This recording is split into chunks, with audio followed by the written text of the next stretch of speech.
Comrade VS এর যারা অনুরাগী, তাকে যারা শ্রদ্ধা করতেন, তার অনুপস্থিতি পলে পলে তারা অনুভব করছেন, তাদের প্রতিও আন্তরিক সহমর্মিতা জ্ঞাপন করছি।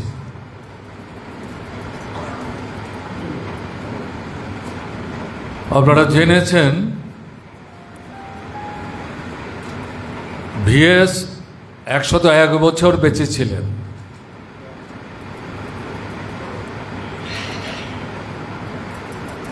এর থেকেই এটা প্রমাণিত ব্যক্তি জীবনে তিনি কতটা শৃঙ্খলাপরায়ণ ছিলেন, সুশৃঙ্খল ছিলেন। যদি জীবনযাত্রার উপর তার নিয়ন্ত্রণ না থাকতো, শৃঙ্খলা না থাকতো, 101 বছর বেঁচে থাকা কিন্তু সহজ কথা না। এটা ভিএসকে বুঝবার জন্য এটা প্রাসঙ্গিক, অত্যন্ত গুরুত্বপূর্ণ, মূল্যবান দৃষ্টান্ত। আমি যেটা বলবো, তার এই যে শৃঙ্খলা পরায়ণতা, তার সুদীর্ঘ পার্টি জীবনে, এটাকেই প্রয়োগ করার মধ্য দিয়ে অন্যান্য নেতৃত্বের সাথে হাতে হাত মিলিয়ে কেরালার কমিউনিস্ট আন্দোলন এবং সময়ান্তরে ভারতের কমিউনিস্ট পার্টি মার্ক্সবাদীর নেতৃত্বে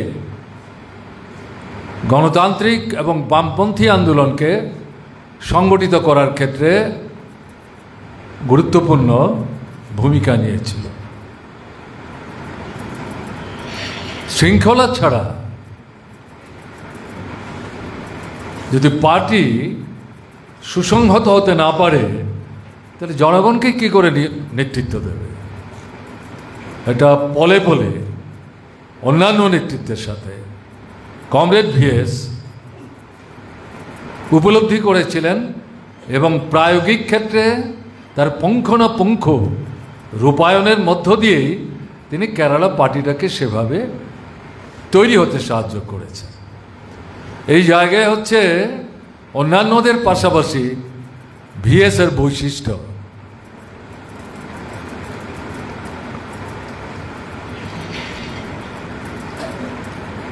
আপনারা শুনেছেন 101 বছর, তিনি 17 বছর বয়সে কমিউনিস্ট পার্টির সদস্য পদ পেয়েছেন। আমাদের পার্টি গঠনতন্ত্রে এখন যারা পড়বেন তারা দেখবেন, তাতে পাবেন 18 বছরের আগে কমিউনিস্ট পার্টির সদস্য পদ কিন্তু পাওয়া যায় না। এই তথ্যটা যখন আমার নজরে আসলো, আমি নানাভাবে তার সুযোগ সন্ধানের চেষ্টা করি, কারণ জানবার চেষ্টা করি। আমার নিজের ধারণা, সেই সময় কমিউনিস্ট পার্টিতে এটা প্রচলিত ছিল বলেই কেরালাতে কমরেড ভিএস 17 বছর বয়সে কমিউনিস্ট পার্টির সদস্য পদ পেয়েছেন। তাহলে 101 বছরের মধ্যে 17 বছর যদি আমরা বাদ দেই, তাহলে দেখা যাবে 84 থেকে 85 বছর এক নাগারে তিনি কমিউনিস্ট পার্টির সাথে ওতপ্রোতভাবে যুক্ত ছিলেন, এবং শুধু যুক্ত ছিলেন বললে ঠিক হবে না, নেতৃত্বের দায়িত্ব প্রতিপালন করার চেষ্টা করেছেন। অসাধারণ ঘটনা। এটা ঠিক, জীবনকালে শেষের দিকে 6-7 বছর তার পক্ষে সক্রিয়ভাবে তিনি যেভাবে কাজ করতে অভ্যস্ত ছিলেন, সেভাবে তিনি কাজ করতে পারছিলেন না, সম্ভব না। তার যে আকাঙ্ক্ষা বা প্রত্যয়ের কোনো ঘাটতি ছিল, আগ্রহের অভাব ছিল, এটা মনে করার কিন্তু কোনো কারণ নেই। প্রাকৃতিক নিয়মেই শারীরিক কারণে তার পক্ষে সেই ধরনের সক্রিয় ভূমিকা গ্রহণ করা সম্ভব ছিল না। আমরা যদি এই সক্রিয় কাজের এই সময়টাও বাদ দিই, একটু বেশি করে ধরে নিয়ে, তাহলেও হিসেব করলে দেখা যাবে আপনার ৭৪ থেকে ৭৫ বছর কমিউনিস্ট পার্টির সাথে যুক্ত থেকে আন্দোলনের নেতৃত্ব করেছেন। ভারতবর্ষে কমিউনিস্ট আন্দোলনের ইতিহাস যদি পর্যালোচনা করা হয়, এরকম দীর্ঘ সময় কমিউনিস্ট পার্টির সাথে যুক্ত থেকে গণ আন্দোলন, শ্রেণী আন্দোলনকে নেতৃত্ব দেওয়ার মাধ্যমে গোটা ভারতবর্ষের রাজনৈতিক পরিমণ্ডলের মধ্যে একটা গুণগত পরিবর্তন আনার ক্ষেত্রে গুরুত্বপূর্ণ ভূমিকার অধিকারী যারা, আমার তো মনে হয় ভিএসের এই সামগ্রিক যে দীর্ঘ সময়ের যে কাজ, এটার সঙ্গে তুলনা করলে পরে অন্য কাউকে খুঁজে বের করা বোধহয় কঠিন হয়ে যাবে। আমি চিন্তা করে দেখেছি, আমি কিন্তু সেটা মেলাতে পারিনি। তার অর্থ এই না অন্যদের গুণাগুণকে খাটো করে দেখা হচ্ছে, আমি তার দীর্ঘ কমিউনিস্ট জীবনযাত্রার কথা বলছি। অসাধারণ ঘটনা, এটা ভাবতে হবে। আমরা ১০-১৫ বছর কাজ করার পরেই হাঁপিয়ে উঠি, এতদিন কাজ করছি। আমি বিশেষ করে বলছি, আপনাদের দৌলতে কিছু সময় ত্রিপুরা সরকারের দায়িত্ব পালনের মধ্য দিয়ে জনস্বার্থে কিছু কাজ করার সুযোগ হয়েছিল। সেই সময় আগরতলায় থাকলে প্রতিদিনই সকালবেলা 7:30 থেকে 8টা থেকে মানুষের সঙ্গে কথা বলতাম। এখন তো দেখছি মাসে 1 2 দিন দেখা করলে বর্তমান মুখ্যমন্ত্রীর বিরাট ছবি টবি দিয়ে মানে পত্রিকায় ছাপা হচ্ছে। সব পত্রিকায় না, কিছু কিছু পত্রিকায় ভাবখানে এরকম, এর আগে যেন এগুলি কেউ করেনি। এই তো নৃপেন চক্রবর্তী শুরু করেছেন। আমি বলবো নৃপেন চক্রবর্তী না, শচীন্দ্রলাল সিংহের সময়ও এটা আমার অভিজ্ঞতা, আমার নিজের এখনো মনে আছে। এই পুরনো যে এমএলএ হোস্টেলটা, এটা এমএলএ হোস্টেল হওয়ার আগে কংগ্রেসের শাসনে মুখ্যমন্ত্রীর বাড়ি ছিল। এই বাড়িটার পেছনে সীতানাথ চক্রবর্তীর বাড়ি। সুরজিৎ চক্রবর্তীর নাম অনেকে জানবেন, আমাদের এক সময় ভারতের ছাত্র ফেডারেশনের রাজ্য সম্পাদক হয়েছিলেন। তাদের বাড়িতে আমরা ভাড়া থাকতাম। যে কোনো কারণেই হোক, আমাদের কোনো বন্ধু বান্ধবের সাহায্যার্থে মুখ্যমন্ত্রীর কাছে গিয়েছিলাম।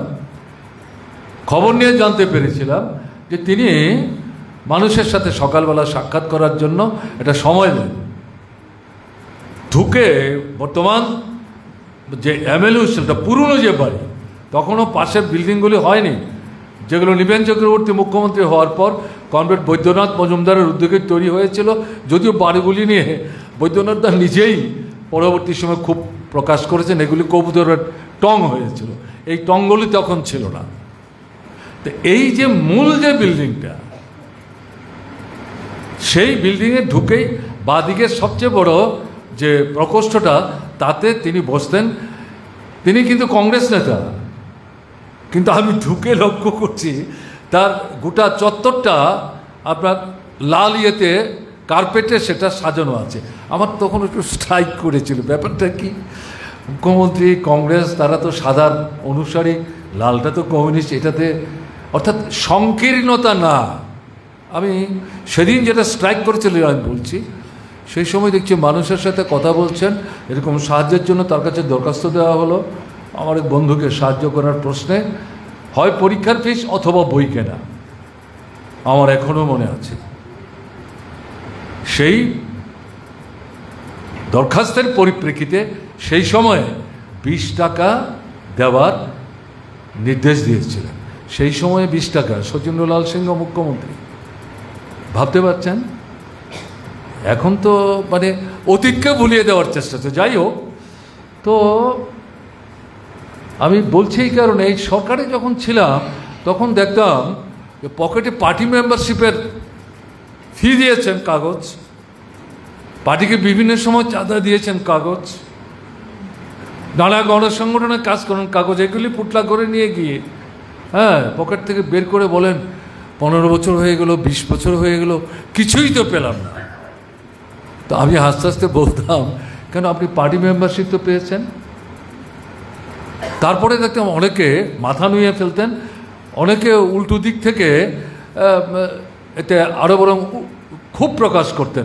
অর্থাৎ পার্টি মেম্বারশিপ পাওয়াটা পাওয়া না, চাকরি চাই, পয়সা চাই, জমি চাই, ঘর চাই, বাড়ি চাই, পরিবারে একজনের চাকরি ঠিক হবে, আরও চাকরি চাই।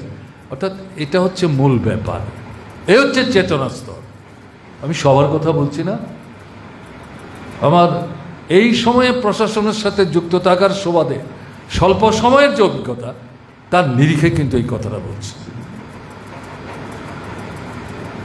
তাহলে এরকম একটা জায়গায় দাঁড়িয়ে একটা কমরেড জীবনের 85 বছর কমিউনিস্ট আন্দোলনের সাথে, কমিউনিস্ট পার্টির সাথে যুক্ত থেকে সক্রিয়ভাবে 74 থেকে 77 বছর নেতৃত্ব করে গেছেন, এটা অসাধারণ না, অভাবনীয় না, আউটস্ট্যান্ডিং ঘটনা। এই কারণে কথাটা আমি এখানে উল্লেখ করার চেষ্টা করলাম। তো গরিব পরিবার থেকে এসেছিলেন, খুবই গরিব পরিবার। শুনছিলেন কমরেড জিতেন দীর্ঘ সময় নিয়ে বলতে গিয়ে তার পারিবারিক জীবন, সামাজিক জীবন বলবার চেষ্টা করেছেন, আমি সেগুলি বলে সময় নেব না। তিনি দারিদ্র্যের কষাঘাতে জর্জরিত ছিলেন।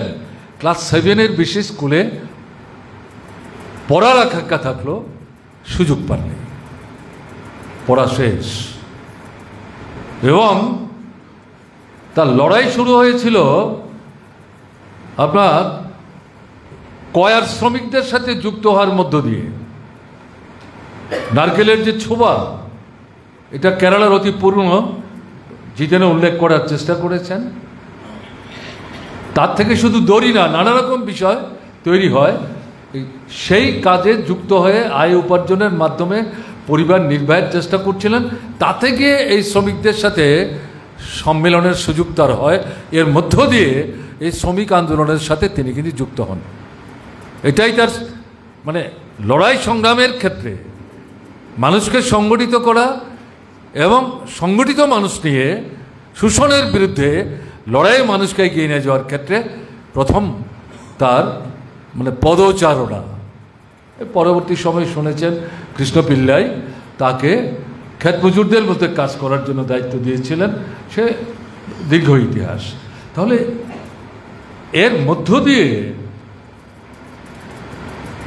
কমরেড ভিএস ধীরে ধীরে নিজেকে তৈরি করতে তিনি কিন্তু সক্রিয় উদ্যমে ভূমিকা নিতে শুরু করেন। এবং এখানে যেটা বিশেষভাবে আমি বলতে চাইছি, তিনি ক্লাস 7 পর্যন্ত পড়লেও মতাদর্শের প্রশ্নে, শ্রেণী রাজনৈতিক দৃষ্টিভঙ্গির প্রশ্নে, রাষ্ট্র ব্যবস্থা সম্পর্কে, বৈপ্লবিক কমিউনিস্ট আন্দোলন গড়ে তোলার প্রশ্নে, কমিউনিস্ট সংগঠনের যে মৌলিক নীতি, এই সামগ্রিক বিষয়গুলি সম্পর্কে তিনি তার সীমাবদ্ধ শিক্ষাগত যোগ্যতার বেড়াজাল অতিক্রম করে তিলে তিলে নিজেকে কিন্তু তিনি তৈরি করতে সক্ষম হয়েছিলেন। এবং দেশের কমিউনিস্ট আন্দোলন, আন্তর্জাতিক কমিউনিস্ট আন্দোলন, সাম্রাজ্যবাদ বিরোধী সংগ্রাম, যুদ্ধের বিরুদ্ধে সংগ্রাম, সামগ্রিক যে পরিস্থিতি, এগুলো নিয়ে যখনই পার্টিতে কখন আলাপ আলোচনা, তর্ক বিতর্ক ইত্যাদি সংগঠিত হতো, কমরেড ভিএস সেখানে তার এই অভিজ্ঞতার নিরিখে, তার চেতনার যে স্তর তিনি মানে নিজেকে উন্নীত করতে সক্ষম হয়েছিলেন, সেখানে দাঁড়িয়ে কথা বলতেন এবং কন্ট্রিবিউট করতেন। শুধু কথা বলার জন্য বলে না, পার্টির যে নীতি, তার যে লাইন, তার যে অবস্থান, এটা নির্ধারণ করার ক্ষেত্রে গুরুত্বপূর্ণ ভূমিকা নিতেন। কমরেড ভিএস কেরালার যে পার্টির দৈনিক মুখপত্র তিনি এই পার্টির মুখপত্রের দৈনিক নিজের স্বাক্ষরিত প্রবন্ধ সেখানে প্রকাশ করতেন। পত্রিকার এডিটর তার লেখা পৌঁছা পর্যন্ত অপেক্ষা করতেন, না আসলে যোগাযোগ করতেন, এবং এতে শুধু কেরালার কথা লিখতেন না, আন্তর্জাতিক, জাতীয় এবং কেরালার পরিস্থিতি, তর্ক বিতর্ক, বিভ্রান্তি সমস্ত কিছু ভাবনায় রেখে কেরালার গণ আন্দোলন, শ্রেণী আন্দোলন, কমিউনিস্ট আন্দোলনকে বিকশিত করার প্রশ্নে তার প্রাত্যহিক এই যে লেখা, এটা কেরালার পার্টির যে দৈনিক পত্রিকা তাকে সমৃদ্ধ করতে সাহায্য করত। পাঠকদের বড় অংশ ভিএসের এই লেখা পড়বার জন্য অপেক্ষা করে থাকতেন। তা থেকে বুঝতে পারছেন, ক্লাস 7 পর্যন্ত পড়েছেন, অনেকের হয়তো ধারণা হতে পারে তিনি আর তাহলে কতটুকু জানেন। এটা বুঝবার জন্য আমি এই দৃষ্টান্তটাও আপনাদের সামনে উপস্থিত করতে বাধ্য হলাম। ভিএস কেরালার কমিউনিস্ট পার্টি সম্পাদক হয়েছিলেন ভালো সময়, প্রায় 10 থেকে 12 বছর, এবং পরবর্তী সময়ে তো পলিট ব্যুরো মেম্বার হয়েছেন, জানি আমরা সবাই। একবার মুখ্যমন্ত্রী হয়েছিলেন, 2 বার বিরোধী দলের নেতা ছিলেন। অর্থাৎ সামাজিক ব্যবস্থায়, এই রাজনৈতিক পরিমণ্ডলের মধ্যে, প্রশাসনিক ব্যবস্থার মধ্যে বা পার্টির মধ্যে সর্বোচ্চ যে স্তরে যাওয়ার প্রায় সমস্ত জায়গাগুলি কমরেড ভিএস স্পর্শ করার সুযোগ পেয়েছিলেন। এটা কারুর দান না, তার যোগ্যতা, তার দক্ষতা, এবং সেই জায়গায় এই যোগ্যতা দক্ষতার গুণে জনগণের আকাঙ্ক্ষার প্রতিফলন হিসাবে ভিএস এই সর্বোচ্চ স্থানগুলোতে নিজেকে প্রতিষ্ঠিত হওয়ার সুযোগ তিনি কিন্তু ভোগ করতে পেরেছিলেন। তো অসাধারণ ঘটনা এটা, কিন্তু আমাদের উপলব্ধির মধ্যে রাখার প্রয়োজন আছে। কমরেড ভিএস যে 17 বছর বয়সে যে পার্টির মেম্বার হলেন, সে যে সিপিআই তার জাতীয় পরিষদের একজন সদস্য ছিলেন। স্বাধীনতা অর্জনের পর নূতন রাষ্ট্র তৈরি হলো কংগ্রেসের নেতৃত্বে, যে কংগ্রেসের সাথে মিলেও কমিউনিস্টরা প্রত্যক্ষ পরোক্ষভাবে ব্রিটিশ তাড়ানোর সংগ্রামে গুরুত্বপূর্ণ ভূমিকা নিয়েছে। দেশ স্বাধীন হলো, জওহরলাল নেহরু প্রধানমন্ত্রী, কংগ্রেস সরকার চালাচ্ছে, এবং স্বাধীনতা সংগ্রামের যে লক্ষ্য উদ্দেশ্য, যে স্বপ্ন, এটা স্বাধীনতা লাভের পর ভারতবর্ষের মাটিতে বাস্তবায়িত হবে। তার প্রেক্ষাপট হচ্ছে 1917 সোভিয়েত দেশের সমাজতান্ত্রিক বিপ্লবের সাফল্য, যেটা ভারতের কমিউনিস্ট আন্দোলনকে গড়ে ওঠার ক্ষেত্রে সাহায্য করেছে, ভারতবর্ষের স্বাধীনতা সংগ্রামকে প্রভাবিত করেছে প্রত্যক্ষ পরোক্ষভাবে। বিশেষ করে জওহরলাল নেহরু, নেতাজি সুভাষচন্দ্র বসু এবং কংগ্রেস পার্টির ভেতরে আন্দোলনের মধ্যে এই প্রসঙ্গগুলি এনে পার্টির ভেতরে বিতর্ক, ইতিবাচক বিতর্ক তৈরি করার ক্ষেত্রে সুভাষ এবং জওহরলাল নেহরু গুরুত্বপূর্ণ ভূমিকা নিয়েছেন। এবং সেক্ষেত্রে তাদের সাথে কমিউনিস্টদেরও কিন্তু নিবিড় সম্পর্ক ছিল, যোগাযোগ ছিল। সবারই একটা ধারণা হয়েছিল দেশ স্বাধীন হবে, ব্রিটিশ যাবে, এবং স্বাধীন হলো।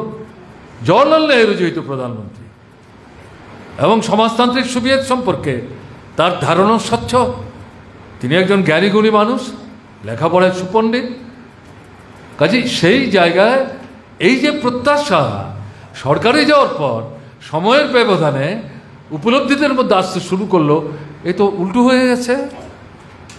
এ তো বৃহৎ পুঁজিপতিদের নেতৃত্বে, হ্যাঁ এটা ঠিক, ব্রিটিশ তাড়াবার সংগ্রামে আমাদের দেশের তৎকালীন বৃহৎ পুঁজিপতি যারা, তারা স্বাধীনতার সংগ্রামে প্রত্যক্ষ পরোক্ষভাবে ভূমিকা নিয়েছেন।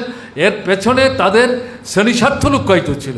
ব্রিটিশ থাকার কারণে তারা দেশ লুট করে নিয়ে চলে যাচ্ছে, কাজে তাদেরকে তাড়িয়ে আমরা যদি সরকার করতে পারি, এই দেশের সহায় সম্পদ সব কিছু শ্রমশক্তি সহ আমরাই মালিক হব, প্রকাশ না করলেও স্বাধীনতা লাভের পর দেখা গেল যে এরা তাদের এই সুপ্ত যে স্বপ্ন, এটাকে বাস্তবায়নের জন্য কংগ্রেস পরিচালিত সরকারের কাঁধে চেপে বসলো।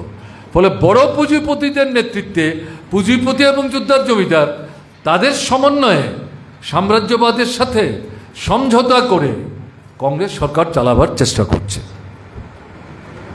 এ নিয়ে কমিউনিস্ট পার্টির মধ্যে বিতর্ক শুরু হলো।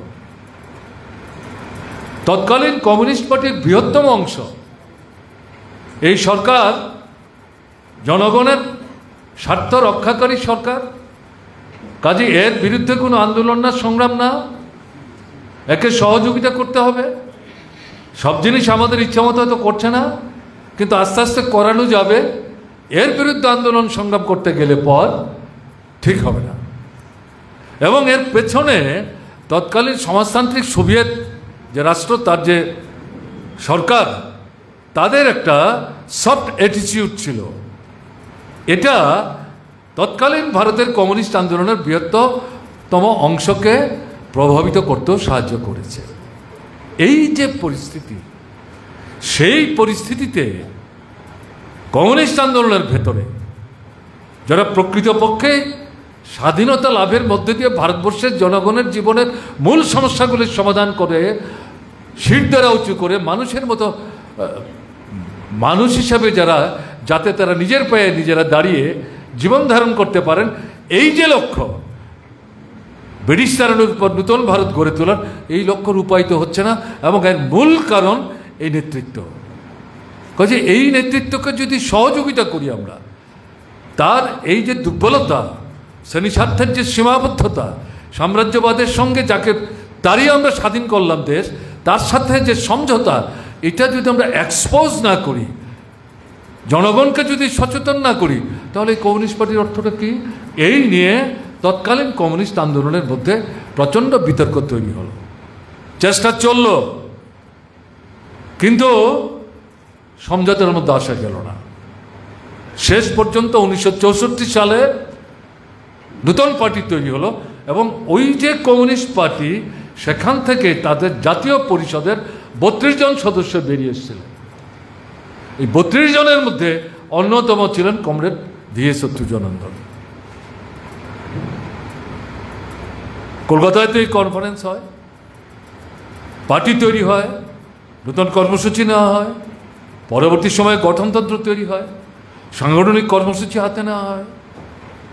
এরকম একটা পরিস্থিতিতে পার্টি যখন লাল ঝান্ডা কাঁধে নিয়ে মার্ক্সবাদী কমিউনিস্ট পার্টি গড়ে তোলার কাজে ঝাঁপিয়ে পড়ল এবং এই যে শ্রেণী দৃষ্টিভঙ্গি নিঃসংকোচে যা বাস্তব, এটা কর্মসূচির মধ্য দিয়ে প্রতিফলন ঘটিয়ে সারা দেশের মানুষের সামনে নিয়ে যাওয়ার চেষ্টা করছে। সেই সময়ে দেখা গেল আন্তর্জাতিক পরিসরে ভারতের কমিউনিস্ট পার্টি মার্ক্সবাদী একঘরে, পৃথিবীর সবচেয়ে বড় কমিউনিস্ট পার্টি, প্রথম সমাজতান্ত্রিক রাষ্ট্র সোভিয়েত দেশ, তাদের যে কমিউনিস্ট পার্টি, তারা সিপিআইএমকে সমর্থন করলো না। তারা সিপিআইএমকে সুবিধাবাদী রাজনৈতিক দল, বিচ্ছিন্ন করে দেওয়ার চেষ্টা করল। সংকীর্ণভাবে ভাবনায় তারা ভুগছে।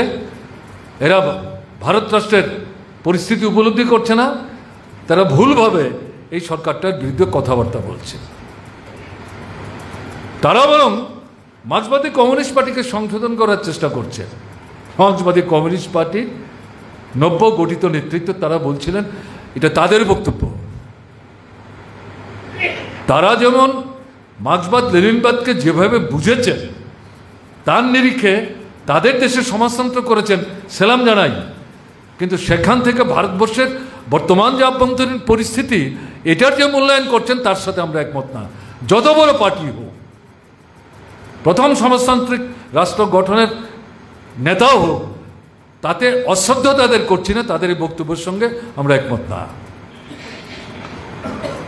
এই সঙ্গে ভারতের কমিউনিস্ট পার্টি মার্ক্সবাদী তৈরি হওয়ার পর সিপিআই তো আগে আলাদা, স্বাভাবিক তারা আলাদা করে পার্টি সুসংগত করার চেষ্টা করেছে।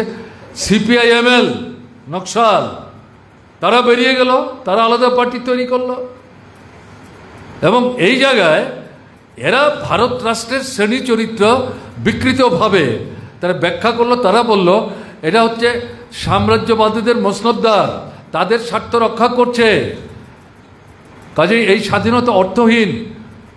চীনের কমিউনিস্ট পার্টি 49-এ সমাজতন্ত্র প্রতিষ্ঠা করেছে চীন দেশে, তারা এই সিপিআইএমএলকে নকশালদের সমর্থন করছে এবং মার্ক্সবাদী কমিউনিস্ট পার্টিকে সংকীর্ণতার দুষ্ট এই অভিধায় চিহ্নিত করে তাকে বিচ্ছিন্ন করার চেষ্টা করছে।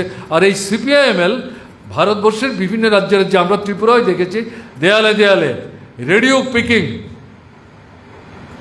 সেটা শুনবার জন্য সময় উল্লেখ করে রেডিওর আপনার কোন মানে ইয়েতে পাওয়া যাবে এটা দিয়ে মানুষকে উৎসাহিত করার চেষ্টা করত। এবং মার্ক্সবাদী কমিউনিস্ট পার্টির বিরুদ্ধে আক্রমণ এই জায়গাতেও তৎকালীন মার্ক্সবাদী কমিউনিস্ট পার্টি শুরুতে চীনের কমিউনিস্ট পার্টির এই অবস্থানকেও কিন্তু বিরোধিতা করেছে। হ্যাঁ, আপনারা বিপ্লব করেছেন, ভারতবর্ষের পার্শ্ববর্তী রাষ্ট্র, জনসংখ্যায় আপনারা ভারতবর্ষের চাইতে বড়, সুদীর্ঘ লড়াইয়ের মধ্য দিয়ে আপনাদের সবচেয়ে বড় কথা হচ্ছে এই যে দীর্ঘ পদযাত্রার মধ্য দিয়ে একটার পর একটা গ্রামকে মুক্ত করে করে গিয়ে পিকিং দখল করলেন। এটা তো ঐতিহাসিক ঘটনা। সোভিয়েত দেশের বিপ্লব একটা কায়দায়, আপনারা আরেকটা কায়দায় বিপ্লব করেছেন। উভয়ের কাছ থেকে আমরা শিক্ষা নেব, উভয়কে আমরা সালাম করব, সম্মান করব, শ্রদ্ধা করব। কিন্তু আমাদেরকে আমাদের দেশের পরিস্থিতি মার্ক্সবাদ লেনিনবাদ যতটুকু আমরা বুঝেছি, এটা বিশ্লেষণ করার মধ্য দিয়ে, দেশের মাটিকে উপলব্ধি করার মধ্য দিয়ে তাকে যথার্থ প্রয়োগ করার সুযোগ আমাদের দিন। আমরা আমাদের মতো অগ্রসর হতে চাই। না চীনের পার্টি না সোভিয়েতের পার্টি সেদিন গড়ে ওঠা প্রথম এই যে মার্ক্সবাদী কমিউনিস্ট পার্টি, তার নেতৃত্বকে কিন্তু টলাতে পারেনি। একমাত্র ভিয়েতনামের কমিউনিস্ট পার্টি হোচিমিনের নেতৃত্বে, তারাই ভারতের কমিউনিস্ট পার্টি মার্ক্সবাদীর সেদিনের যে নূতন কর্মসূচি এবং এই যে অবস্থান, রাষ্ট্রশক্তির শ্রেণী চরিত্র সম্পর্কে তার যে বিশ্লেষণ এবং তার যে জনগণতান্ত্রিক সরকার, জনগণতান্ত্রিক বিপ্লব, এর মধ্য দিয়ে স্তরে স্তরে সমাজতন্ত্রে উন্নীত হওয়ার যে আকাঙ্ক্ষা, যে প্রত্যয় তারা ব্যক্ত করেছেন, ব্রডলি ভিয়েতনামের কমিউনিস্ট পার্টি সমর্থন করেছে একলা। আর কেউ কিন্তু মার্ক্সবাদী কমিউনিস্ট পার্টির সঙ্গে সম্পর্কই রাখেনি। তাতে কি করা যাবে? জরুরি অবস্থা হলো, ইন্দিরা গান্ধী নির্বাচনে পরাস্ত হলেন, নূতন সরকার তৈরি হলো, পশ্চিমবাংলায় আধা ফেসিস্ট স্বৈর সন্ত্রাসের মধ্য দিয়ে কমিউনিস্টদের কুতল করা শুরু হয়েছিল, নিশ্চিহ্ন করে দেওয়ার চেষ্টা। সেই জায়গায় পশ্চিমবাংলায় মার্ক্সবাদী কমিউনিস্ট পার্টির নেতৃত্বে বামপন্থী ফ্রন্ট সরকার, কেরালায় মার্ক্সবাদী কমিউনিস্ট পার্টি এবং অন্যান্য শক্তির সমন্বয়ে সেখানে বাম গণতান্ত্রিক ফ্রন্টের সরকার। তার পরবর্তী পর্যায়ে সময়ের ব্যবধানে, খুব দীর্ঘ সময় না, ত্রিপুরার মতো ছোট্ট রাজ্য, সীমান্তবর্তী রাজ্য, মার্ক্সবাদী কমিউনিস্ট পার্টির নেতৃত্বে বামপন্থী ফ্রন্টের সরকার। এই ঘটনাগুলি যখন ঘটল, জরুরি অবস্থার যে মূল্যায়ন, সোভিয়েত দেশের কমিউনিস্ট পার্টি ইন্দিরা গান্ধীর এই যে জরুরি অবস্থা জারি করেছিল, আভ্যন্তরীণ জরুরি অবস্থা, তাকে সমর্থন করেছিল। সিপিআই দুহাত তুলে সমর্থন করেছিল, মার্ক্সবাদী কমিউনিস্ট পার্টি বিরোধিতা করেছিল। এই সমস্ত ঘটনা পরম্পরায় এই যে পরিস্থিতির পরিবর্তন, এরকম একটা জায়গায় গিয়ে সোভিয়েত দেশের কমিউনিস্ট পার্টি এবং চীনের কমিউনিস্ট পার্টি নিজেদের ভুল কিন্তু তারা উপলব্ধি করতে পেরেছিল। আমি কথাগুলো উল্লেখ করছি কেন? সেই সময় একা ছোট্ট একটা শক্তি নিয়ে নূতন ধারায় ভারতের কমিউনিস্ট পার্টি মার্ক্সবাদী গড়ে তোলার মুখে আন্তর্জাতিক পরিসরে সম্পূর্ণ বিচ্ছিন্ন, সরাসরি আক্রমণ, জায়েন্ট যারা দৈত্য, কমিউনিস্ট আন্দোলনের দৈত্য যারা, একদিকে সোভিয়েত আরেকদিকে চীন, তারা আক্রমণ করছে। দেশের ভিতরে আমরা একা, একদিকে কংগ্রেস কুতল করার চেষ্টা করছে, আরেকদিকে তথাকথিত বিপ্লবীর নাম নিয়ে যারা এই নকশাল আন্দোলন করছিলেন, তাদের হাতেও কিন্তু কমিউনিস্ট পার্টি মার্ক্সবাদীর কমরেড কম সেখানে মানে আপনার খুন হয়েছেন, এটাও কিন্তু কম না। এরকম জায়গায় দাঁড়িয়ে সেই সময়ে সমস্ত দ্বিধাদ্বন্দ্বের ঊর্ধ্বে থেকে এই কমিউনিস্ট পার্টিকে বিল্ড আপ করার ক্ষেত্রে যারা ভূমিকা নিয়েছিলেন, বিশেষ করে বলবো কেরালাতে অন্যান্য নেতৃত্বের সাথে কংগ্রেস ভিএস অত্যন্ত গুরুত্বপূর্ণ ভূমিকা নিয়েছিল। শুধু 32 জনের মধ্যে একজন বলে না, উপলব্ধি করেছিলেন এটাই পথ, বুঝতে সময় লাগবে। অভিজ্ঞতা মানুষের জীবনের শ্রেষ্ঠ শিক্ষক। আমরা বললেই চট করে মানুষ আমাদের কথা গ্রহণ করবে না। জীবনের অভিজ্ঞতায় যখন মানুষ পলে পলে উপলব্ধি করবে আমাদের কথা, তাদের জীবনের অভিজ্ঞতা, রাষ্ট্রের যে চেহারা চরিত্র, তার সঙ্গে যখন তারা সান্নিধ্য মিলে পাবে, তারা খুঁজেই আমাদের টেনে নেবে। এই যে দৃঢ়তা, এই যে বলিষ্ঠতা, আত্মবিশ্বাস, ভিত্তি হচ্ছে মার্ক্সবাদ লেনিনবাদকে উপলব্ধি করতে পারা। মার্ক্সবাদ লেনিনবাদ উপলব্ধি করার যে সক্ষমতা অর্জন করেছিলেন, তার উপর দাঁড়িয়ে কিন্তু সেদিন কেরালার বুকে কমিউনিস্ট আন্দোলনকে নূতন চেহারা দেওয়ার ক্ষেত্রে অন্যান্য নেতৃত্বের সাথে ভিএস একটা গুরুত্বপূর্ণ ভূমিকা নিয়েছিলেন। কংগ্রেস ভিএস সবচাইতে সহজ সরল ভাষায় সবচাইতে জটিল যে রাজনৈতিক বিষয়, এটা আন্তর্জাতিকই হোক, জাতীয় হোক, কেরালার হোক, সামাজিক হোক, ধার্মিক হোক, যে কোনো বিষয়, তার চাইতে সহজ করে জনগণের কাছে কেউ উপস্থিত করতে পারত না। অসাধারণ বাগ্মিতা, এবং কেরালার জনগণের কাছে সেরা বক্তাদের মধ্যে অন্যতম হিসাবে স্বীকৃতি অর্জন করেছিলেন, শ্রদ্ধা অর্জন করেছিলেন, সম্মান অর্জন করেছিলেন কমরেড ভিএস অচ্যুতানন্দন। ভিত্তিটা কি? মার্ক্সবাদ লেনিনবাদ। ভিত্তিটা কি? লড়াই সংগ্রামে প্রত্যক্ষ অংশগ্রহণ, শুধু পরামর্শ না, শ্রেণী সংগ্রাম, গণসংগ্রাম সংগঠিত করতেন, নিজে সরাসরি অংশগ্রহণ করতেন। শুনছিলেন জিতেন উল্লেখ করার চেষ্টা করেছেন ওখানকার ভায়োলার আন্দোলনের কথা। এর মধ্য দিয়েই বুঝতে পেরেছিলেন মানুষের মধ্যে ভিত্তি স্থাপন করতে গেলে পর, পার্টিকে সামনের দিকে নিয়ে যেতে গেলে পর, লড়াইয়ে প্রত্যক্ষভাবে অংশগ্রহণ করার মধ্য দিয়ে মানুষের সাথে মিশে গিয়ে সেই লড়াইয়ে কার্যকরী ভূমিকা নিতে হবে। এই কাজটা কমরেড ভিএস অচ্যুতানন্দন অত্যন্ত দক্ষতার সাথে কিন্তু তিনি করতে সেখানে পারঙ্গমতা দেখিয়েছেন। এটি ভিএস এমনি এমনি ভিএস অমনি। কাজেই আমাদের আজকের দিনে কমরেড ভিএসের কাছ থেকে তার যে সুদীর্ঘ এই যে কমিউনিস্ট জীবন, লড়াই এবং সংগ্রাম, তার থেকে আমরা কি শিখব? প্রথম কথা হচ্ছে সুশৃঙ্খল জীবনযাত্রা, পার্টির অভ্যন্তরের শৃঙ্খলা, মতাদর্শ, শ্রেণী রাজনীতি, রাষ্ট্রের চরিত্র, এই সম্পর্কে সচেতন হবার জন্যে যেই শিক্ষায় শিক্ষিত হওয়া দরকার, এই শিক্ষায় শিক্ষিত হওয়ার জন্য পার্টির নবীন প্রজন্মকে তিনি কিন্তু পথ দেখিয়ে গেছেন এবং জনগণের কথা শুনতেন। মানুষ তার সঙ্গে কথা বলতে চাইলে তিনি জামা কাপড় দেখতেন না, জাত ধর্ম দেখতেন না, দল দেখতেন না, মত চিন্তা করতেন না।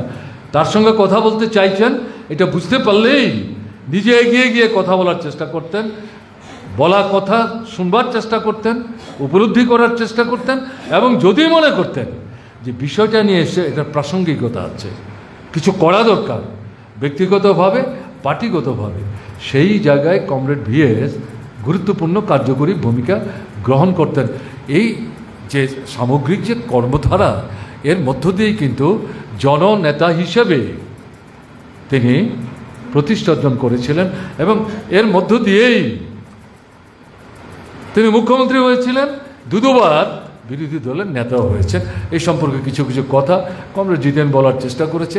আমার সেই সম্পর্কে কোনো সরাসরি অভিজ্ঞতা নেই, কিন্তু তার যে কর্মক্ষেত্রে যে সাফল্য, সেটা তো আমরা সবাই জানি। সাফল্যের নিদর্শন হচ্ছেন কমরেড ভিএস অচ্যুতানন্দন। কাজেই তার জীবনধারা থেকে এই যে গুণাবলীগুলি, এগুলি তো আমাদের অর্জন করতে হবে। এবং সবচেয়ে বিশেষ করে আমি যেটা উল্লেখ করব, যখন সক্রিয়ভাবে কাজ করার ক্ষমতা প্রায় হারিয়ে ফেলছেন, তার আগে ধারাবাহিকভাবে দুর্নীতির বিরুদ্ধে তিনি ছিলেন সবচাইতে মুখর।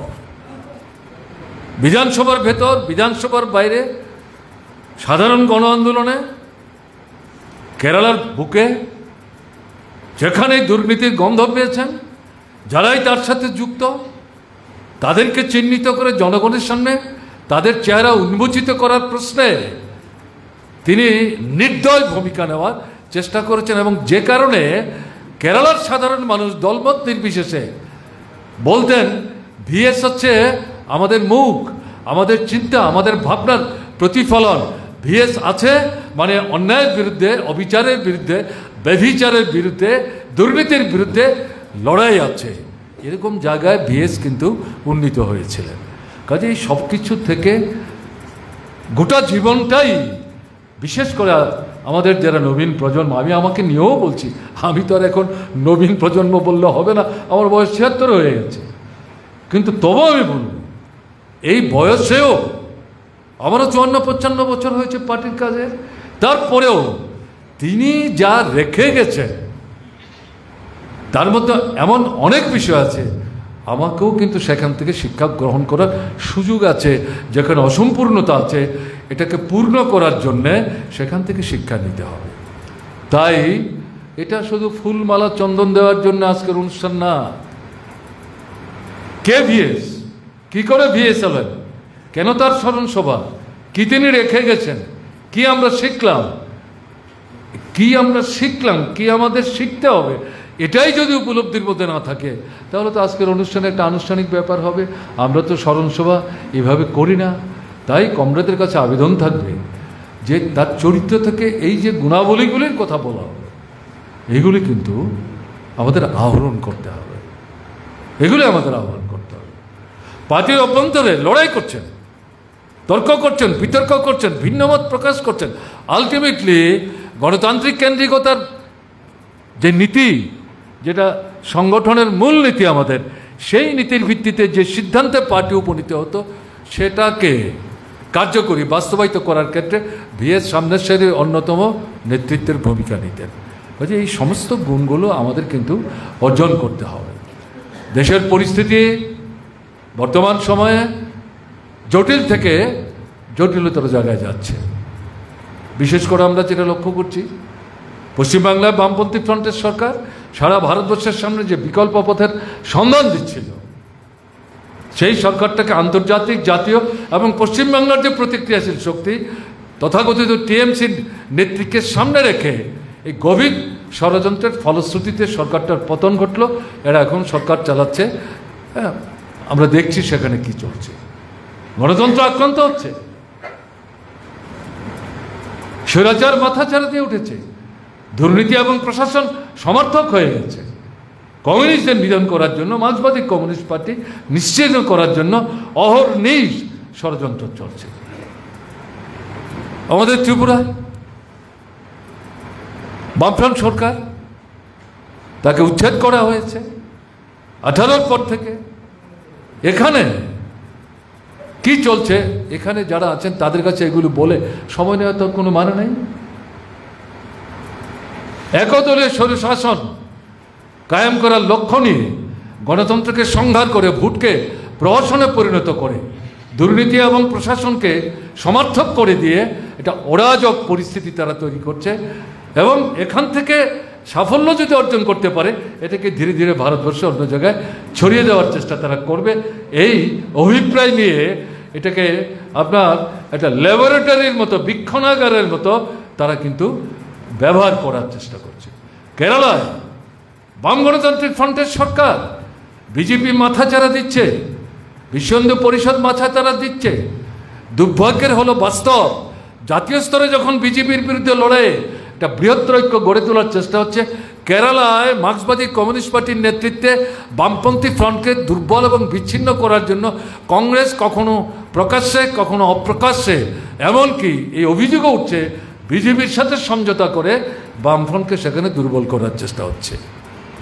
একেও মতাদর্শ, শ্রেণী রাজনীতি এবং সাংগঠনিক শক্তির জোরে মানুষকে ঐক্যবদ্ধ করে মোকাবেলা করে পার্টি এগিয়ে যাওয়ার চেষ্টা করছে। এই যে পরিস্থিতি, বিশেষ করে তিনটা শক্তিশালী যে পার্টির কেন্দ্র, এই জায়গাগুলির কথা আমি উল্লেখ করলাম। অন্য জায়গায় পার্টি ঠিকঠাক আছে, ঠিকভাবে কাজ করতে পারছে, কোনো অসুবিধা নাই, কোনো আক্রমণ নাই, এটা মনে করার কোনো কারণ নেই। আমি বিশেষ করে এটা উল্লেখ করলাম সময় সংক্ষেপ করার জন্য। এই সামগ্রিক পরিস্থিতিকে বিবেচনায় রেখেই মূল শত্রুকে চিহ্নিত করে তার বিরুদ্ধে সমস্ত যে শক্তিকে সংহত করে পার্টি একটা বৃহত্তর গণ আন্দোলন গড়ে তুলবার প্রশ্নে ভূমিকা নেওয়ার চেষ্টা করছে। কিন্তু শক্তির সীমাবদ্ধ পার্টির শক্তির সীমাবদ্ধ, এবং নানা দিক থেকে পার্টির শক্তির যে ক্ষয় এবং তার প্রতিফলন সংসদের মধ্যে যেভাবে ঘটছে বা ভারতবর্ষের অন্যান্য রাজ্যের বিধানসভাগুলির মধ্যে যেভাবে ঘটছে, তাতে নানা সংশয়, নানা দ্বিধা, নানা দুর্বলতা, নানা দুর্বলতা তৈরি হচ্ছে না কমিউনিস্ট আন্দোলনের সাথে যারা যুক্ত তাদের একটা অংশের মধ্যে, এটা মনে করার কারণ নেই। এই জায়গাটায় দাঁড়িয়ে যেটা ভিএস অচ্যুতানন্দনের জীবনের অভিজ্ঞতাকে পাথেয় করে যেটা বলতে চায়, আত্মবিশ্বাস হারাবেন না। আত্মবিশ্বাস হারানো একজন কমিউনিস্টের কাছে সবচেয়ে বড় দুর্বলতা। রবীন্দ্রনাথ ঠাকুর বলেছেন এটা পাপ। নিজের উপর নিজে বিশ্বাস হারানো এর চাইতে বড় পাপ আর কি হতে পারে? বিশ্বাস হারাবে না। কাজেই আমরা যারা কমিউনিস্ট পার্টির সাথে যুক্ত, আত্মবিশ্বাস হারালে চলবে না। প্রতিকূলতা আছে, আমি এই কারণেই তো উল্লেখ করলাম। ভারতের কমিউনিস্ট পার্টি মার্ক্সবাদী তৈরি হওয়ার পর আন্তর্জাতিক থেকে শুরু করে জাতীয় ক্ষেত্রে গোটা পার্টিটার বিরুদ্ধে যে আক্রমণ কেন্দ্রীভূত হয়েছে, তাকে মোকাবেলা করে এই পার্টি যখন সঠিক কর্মসূচি হাতে নিয়ে এগিয়ে যাওয়ার চেষ্টা করেছে, এই পার্টি এই বাস্তবতা প্রতিপন্ন করতে সক্ষম হয়েছে, এই পার্টিটা সঠিক পথে আছে। সেই জায়গায় দাঁড়িয়ে আন্তর্জাতিক এবং জাতীয় পরিস্থিতিতে পার্টি জনগণের কাছে সেই গ্রহণযোগ্যতা অর্জন করেছে। কাজে আজকের যে জটিলতা, এই জটিলতার মধ্যে ভয় ভীতি যাতে আমাদেরকে আড়ষ্ট করতে না পারে, নিজের উপর বিশ্বাস যাতে আমরা না হারাই। এবং আমাদের বিশ্বাসের মূল ভিত্তি হচ্ছে মার্ক্সবাদ, লেনিনবাদ।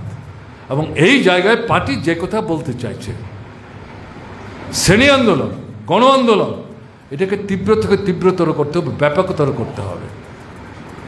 নির্বাচনী সংগ্রাম তাকে খাটো করে দেখছি না, কিন্তু এটাই যদি একমাত্র লক্ষ্য হয়, যে কোনো মূল্যে ভোট জিততে হবে, কোনো না কোনোভাবে সরকারে যেতে হবে, তাহলে কিন্তু আমরা ভুল করব। এবং আমাদের 24তম পার্টি কংগ্রেসের যে রাজনৈতিক প্রস্তাব, তাতে যেমন এই বিষয়টি সম্পর্কে বলার চেষ্টা হয়েছে, বিশেষ করে রাজনৈতিক সাংগঠনিক যে প্রস্তাব গৃহীত হয়েছে আত্মসমালোচনার দৃষ্টিভঙ্গি নিয়ে, এই দিকটার প্রতি দৃকপাত করা হয়েছে যে এটা সামগ্রিক শ্রেণী গণ আন্দোলনের উচ্চতর পর্যায়, এটাই একমাত্র লড়াই না। বাকি শ্রেণী আন্দোলন, গণ আন্দোলনকে বাদ দিয়ে এবং সেই আন্দোলনে প্রত্যক্ষভাবে অংশগ্রহণ না করে শুধু ভোট বৈতরণী পার হওয়ার জন্য যদি রাজ্যে রাজ্যে সুবিধাবাদী ভূমিকা নেওয়ার চেষ্টা করি, তাহলে জনগণের মধ্যে আমরা ভিত্তি খুঁজে পাবো না, বিচ্ছিন্ন হব, দুর্বল হব, শত্রুর সুবিধা হয়ে যাবে। কাজে এই বিষয় সম্পর্কে সচেতন থাকতে হবে। ভিএসের কাছ থেকে, তার গোটা জীবন থেকে, কমিউনিস্ট জীবন থেকে এই শিক্ষায় নিজেদেরকে সমৃদ্ধ করতে হবে। তাই যেটা আপনাদের কাছে বলবো আজকে এই ভিএসের স্মরণ সভায় দাঁড়িয়ে, যে শুধু ত্রিপুরার কথা বলছে না, সারা ভারতবর্ষ পার্টি কংগ্রেসেই এই স্লোগান এসছে, এককভাবে পার্টির শক্তি বাড়াও, নিজের পায়ে পার্টিকে দাঁড় করাও, নিজের কবর শক্তিতে দাঁড়াবার চেষ্টা করো, অন্যের উপর ভর করে না, অন্যকে ক্র্যাচের মধ্যে ব্যবহার করে না। এটা করার জন্য পার্টি কি বলছে, জাতীয় আন্দোলন হবে, রাজ্যের যে বড় বড় আন্দোলন হবে, কিন্তু মানুষের সাথে জীবন্ত সম্পর্ক গড়ে তুলতে গেলে পরে একটা রাজ্যের মহকুমায়, ব্লকে, গ্রামে সাধারণ মানুষ তাদের জীবনের দৈনন্দিন যে সমস্যাগুলো, অর্থনৈতিক, সামাজিক, এই সমস্যাগুলোকে ভিত্তি করে ছোট ছোট দাবি সনদ তৈরি করে এলাকা ভিত্তিক আন্দোলনটা তৈরি করার চেষ্টা করো। এই আন্দোলন শুধু পরামর্শ না, নেতৃত্ব, তারা সরাসরি জনগণের সাথে নিজেরা সংযুক্ত থেকে, সম্পৃক্ত থেকে, যেটা ভিএস শিখিয়ে গেছেন, নিজে করে দেখিয়েছেন, সেই শিক্ষায় শিক্ষিত হয়ে এই আন্দোলনটা সংগঠিত করার মধ্য দিয়ে আমাদের অগ্রসর হতে হবে।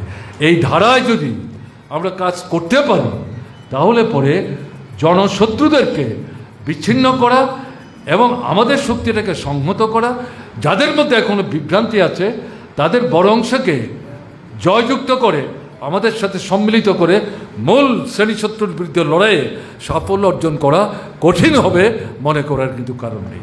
কাজে এই শিক্ষায় শিক্ষিত হয়ে আমাদেরকে সামনের দিনে আমাদের রাজ্যের ভেতরে সারা দেশের মধ্যে এই ধারায় কাজ করার জন্য পার্টিকে ভূমিকা নিতে হবে। এটাই পার্টি কংগ্রেসের 24তম কংগ্রেসের পার্টির অন্যতম গুরুত্বপূর্ণ নির্দেশিকা। এবং ট্যাকটিক্যাল লাইন যেটা, সেই ট্যাকটিক্যাল লাইনেরও কৌশলগত যে অবস্থান, সেই অবস্থানেরও মূল কথা শ্রেণী সংগ্রাম গণসংগ্রাম বাদ দিয়ে অন্য কোনো কৌশল যতই তুমি তৈরি করার চেষ্টা করো তার কোনো কার্যকারিতা থাকবে না, বাস্তব ভিত্তি থাকবে না। কাজে সেই শিক্ষায় আমরা নিজেদেরকে সচেতন রেখে আমাদের রাজ্যে আমরা যাতে মানুষকে রাস্তায় নামাতে পারি তার জন্য ভূমিকা নিতে হবে। আমরা কি লক্ষ্য করছি? আমরা জেনারেলি একটা কথা বলতে অভ্যস্ত হয়ে গেছি এখন, এই সরকারের বিরুদ্ধে মানুষ প্রচণ্ড ক্ষুব্ধ। মানুষ তো ক্ষুব্ধ, সমস্যা আছে, কিন্তু সেই মানুষই তো তাদের কাছে আবার হাত পাচ্ছে সুবিধা নেওয়ার জন্য, এবং এই মানুষকে রাস্তায় আনতে পারছি না আমরা। এতে মানুষের উপর ক্ষুব্ধ হলে চলবে না। তাহলে নেতৃত্ব আর সাধারণ মানুষের মধ্যে ফারাকটা কি? এই জায়গায় দাঁড়িয়ে মানুষকে ভুল বোঝা ঠিক হবে না, মানুষকে অবিশ্বাস করা ঠিক হবে না।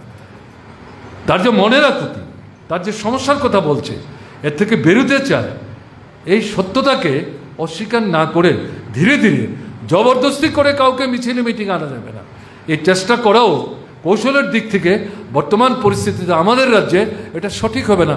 প্রায় একই অবস্থা পশ্চিমবাংলায়, ভারতবর্ষের অন্য রাজ্যে এই পরিস্থিতি নাই। কাজে এই জায়গায় আমি ত্রিপুরার কথা বলছি যে ক্ষোভ আছে, বিক্ষোভ আছে, এটা পরিবর্তন চান, এর থেকে মুক্তি চান, কিন্তু সক্রিয় ভূমিকা নেওয়ার ক্ষেত্রে একটু সেখানে তাদের মানে উদ্যোগের ঘাটতি আছে, নানা সংশয় দ্বিধা দ্বন্দ্ব আছে। এটা উপলব্ধির মধ্যে রেখে আমরা আমাদের কাজটা করে যাব, আহ্বান করব, কথা বলার চেষ্টা করব, আস্তে আস্তে আমাদের সঙ্গে আনার চেষ্টা করব। এই ধারা যদি আমরা অব্যাহত রাখতে না পারি, উপজাতি বলুন, অনুপজাতি বলুন, ওবিসি বলুন, সংখ্যালঘু বলুন,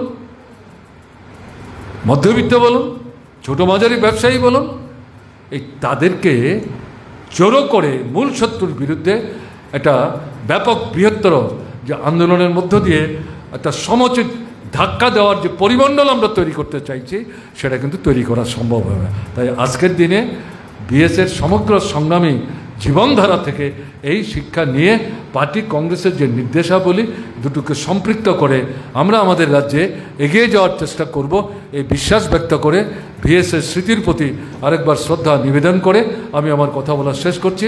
ভালো থাকবেন, আমার নমস্কার নেবেন।